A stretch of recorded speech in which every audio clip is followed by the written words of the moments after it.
ओह, मैं अब खुश हूँ। थकान और मनोदशा सब दूर हो गई है। कुंजी कृष्णा। हाँ मालिक। हाँ, दे दो।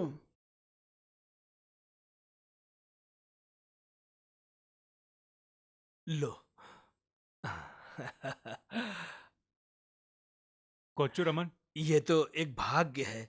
हाँ, देखो ना, तुम उस दिन हाँ। आए हो जिस दिन मैं स्नान किया और ठीक हो गया हूँ। क्या वाह, मुझे वाह, आपके संगीत का आनंद लेने का मौका मिलेगा? मेरे लिए भी ये एक संयोग है और कुछ नहीं। अगर मुझे पता होता तो मैं आपको परेशान नहीं करता। अरे नहीं नहीं, अच्छा लगा। किसी भी तरह से आज मत लौटना। हम साथ खाना खाएंगे, बातें करेंगे, ठीक है? मेरा सौभाग्य है। हाँ, माफ कीजिए, आपको देर रात तक नहीं जागना चाहिए। ठीक है, नहीं जागूंगा। लेकिन जब संगीत की बात होगी तो मुझे नींद नहीं आएगी। समझ गए? ये जो कह रही है आज के लिए, क्या तुम इसे नहीं जानते? मेरी बेटी है। पता है, आपने मुझसे कहा था। तुम नृत्य सीख रही हो ना? हाँ, अब तुम आराम करो। कुंजी कृष्णन। हाँ मालिक, हाँ, आप आइए। इनको भरपेट खाना खिलाना और साथ में उपहार भी दे देना। हाँ। खाना बन गया क्या? हाँ, आप नहाकर आ जाइए।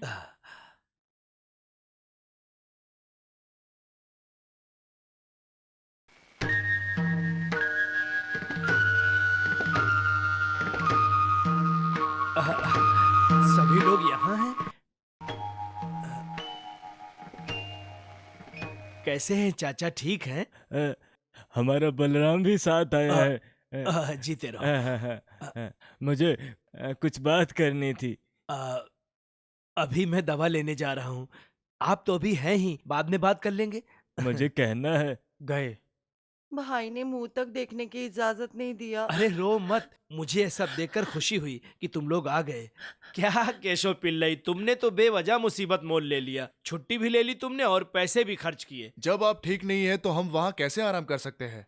छुट्टी और खर्चा बिल्कुल मायने नहीं रखता। राजन अपने चाचा को देखने के लिए बहुत उत्सुक ओह, था। तुम तो मोटे होते जा रहे हो। अंबिका तो रोती ही जा रही है। वो कहाँ है? यहाँ आओ। हाँ, ये। होशियार है, पढ़ रही हो ना तुम? हम्म। हाँ, इसलिए हम जाने से पहले अच्छे से मिलेंगे। मैं, माँ और अंबिका वापसी करने की नहीं सोच रहे हैं। तो क्या ये अकेला नहीं हो जाएगा? ऐसी बात नहीं, मैं भी मद्रास से तंग आ चुका हूँ। हम्म, भैया, रवि बॉम्बे से आया है। आपके बीमारी की सूचना मिलते ही ये तुरंत बॉम्बे से फ्लाइट से आया। ओह, तुम अभी हवाई जहाज से यात्रा करके आ रहे हो? तुम तो सच में बॉम्बे वालों की तरह दिख रहे हो। मैं डर गया था चाचा। क्यों, तुमने सोचा मैं मर गया हूँ? चाचा, आ, ऐसे कठोर शब्द मत कहो, मैं इसे सहन नहीं कर सकता। मैं तो मजाक कर रहा था बेटे। अरे, नंबूदरी के पीछे रह गया। मैं तो ब्राह्मण हूँ और हमेशा पीछे ही रहता हूँ। गुप्तन को कलामंडलम भेजने की सोच रही हूँ, तो सोचा आपसे राय ले लूं। कम से कम मुझे अंकल के नक्शे कदम पर चलना चाहिए ना। बाकी सब भतीजे वगैरह सब बेकार लोग हैं। कला की भावना उनको, इसीलिए। मैं खुश हूँ। मुझे चिंता थी कि क्या मेरे मरने के बाद ये कला और साहित्य नष्ट हो जाएगा।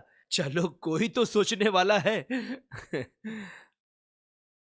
क्या चाचा सच में खुश है या मुझ पे तंज कस रहे हैं? वो सच में खुश है।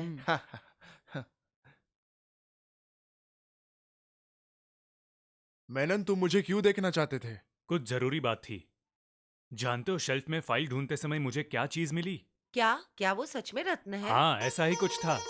संपत्ति समझौतों के कुछ दस्तावेज। तो ये सब अफवाह सच है? मेनन, हमारे हिस्से का क्या हुआ? मैं विस्तार से तो नहीं पढ़ सका। वो लेखाकार मेनन मेरे साथ था। फिर भी सीमित समय में मैंने काफी कुछ देखा। वो महल और जमीन के कागज थे। राजकुमारी जानकी के नाम पर, राजकुमारी सुभद्रा के नाम पर और मालती का भी था। पिताजी, कोई व्यवस्था कीजिए, नीलगिरी स्टेट शामिल कीजिए। हम किसी भूमि का दान प्रदान नहीं कर सकते। नहीं, इस जायदाद के लिए एक अलग दस्तावेज है जो राधिका और उनकी महारानी भागीरथी के नाम पर है। नीलांबुर में खाली महल भी उन्हीं के नाम पर है। ये सब महामहिम की मृत्यु के बाद राधिका की संपत्ति बन जाएगी। वो लड़की कैसे हो सकती है? स्वीपर नायर महिला के लिए कमीने के रूप में जन्म ली, संपत्ति कैसे मिल सकती है? हाँ, सही कहा तुमने। ये सब बातें आप महामहिम से पूछ सकते हैं। देखो, मैं पूछूंगा, लेकिन ये यहाँ दूसरी मैं बात अकेला है। नहीं हूँ, मेरे अलावा अन्य योग्य भतीजे और भी हैं। मैं उन्हें अपने साथ जोड़ के रहूंगा, ये मैंने कह दिया। देखो पिल्लई, हमारे संबंध है, इसीलिए मैं उपकार कर रहा हूँ। तुम इसे खराब मत करो। मैं तुम्हारा ख्याल रखूंगा। मेरी चिंता संपत्ति खोने में है। हाँ, आप एस्टेट नहीं खोएंगे, परेशान मत हो। जैसे तुम सोच रही हो ये इतना आसान नहीं है। मैंने इसके लिए कुछ और प्लान किया है। ये अच्छा है कि स्टेट राधा के नाम पे लिखा है, इसलिए इसे 3 भागों में बंटवारा नहीं करना होगा। मैं समझी नहीं। तुम अभी कुछ भी नहीं समझोगी। सुनो, एक बार राधा हमारे परिवार की सदस्य बन जाती है तो स्टेट पूरी तरह से हमारी संपत्ति बन जाएगी। हे प्रभु, क्या दिमाग है। ये मेरा दिमाग नहीं है, इसके पीछे वो है बुद्धिमान।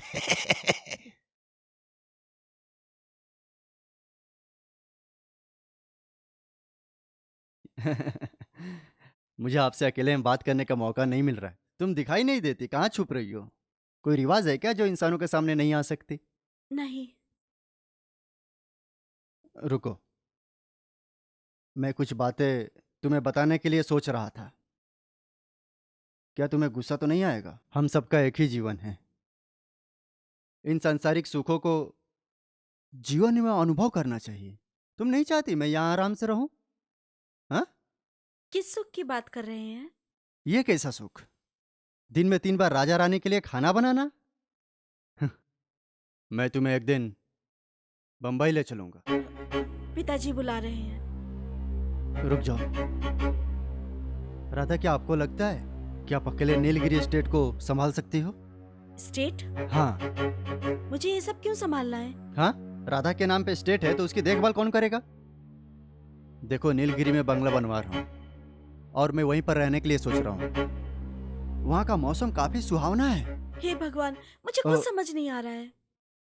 ओह, तुम देख रहा हूँ तुम उसका पीछा कर रहे हो। हाँ, मैं चाची को बताऊंगा कि तुम्हारी नियत आजकल बहुत ही गंदी हो गई है। मुझे कोई आपत्ति नहीं है।